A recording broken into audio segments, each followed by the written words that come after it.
సంవత్సరాల తరబడి ఎన్ని మందులు వాడినా మీ మోకాల నొప్పులు తగ్గట్లేదా? ప్రాణ పెయిన్ క్లినిక్ లో అత్యాధునిక చికిత్స.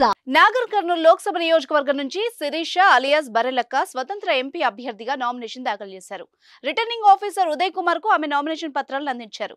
ఇటీవల జరిగిన తెలంగాణ అసెంబ్లీ ఎన్నికల్లో స్వతంత్ర అభ్యర్థిగా నిలిచి రాష్ట్ర వ్యాప్తంగా సంచలనంగా మారిన బరెలక్క అలియాస్ కర్నె శిరీష ముందు చెప్పినట్టుగానే లోక్సభ ఎన్నికల బరిలో కూడా నిలుస్తోంది.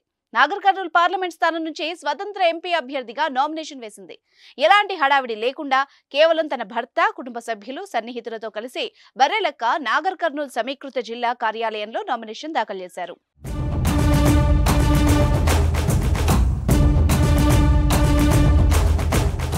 అసెంబ్లీ ఎన్నికల్లో నాగర్ కర్నూలు జిల్లా కొల్లాపూర్ నియోజకవర్గం నుంచి పోటీకి దిగిన బరెలక్క రెండు తెలుగు రాష్ట్రాల ప్రజల దృష్టిని ఆకర్షించిన సంగతి తెలిసిందే.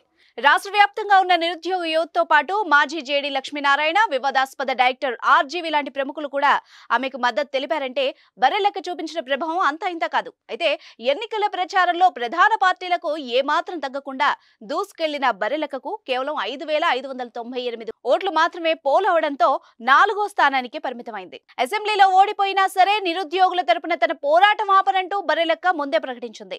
తాను ఏ పార్టీలో చేరనని, లోక్సభ ఎన్నికల్లోనూ స్వతంత్ర అభ్యర్థిగా పోటీ చేస్తానంటూ ప్రకటించింది.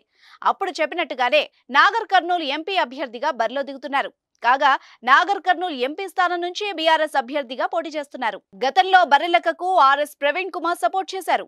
బీఎస్పీలో కూడా ఆహ్వానించినట్టు సమాచారం. అలాంటిది ఇప్పుడు అదే ఆర్ఎస్పీ ప్రవీణ్ కుమార్ మీదే ప్రత్యర్థిగా బరెలక్క పోటీకి దిగుతుండడం సర్వత్రా చర్చనీయాంశంగా మారింది. అయితే ఇటీవలే తన స్నేహితుడు, సమీప బంధువు వెంకటేష్ తో బరెలక్క ఘనంగా పెళ్లి చేసుకున్న విషయం అందరికీ తెలిసిందే.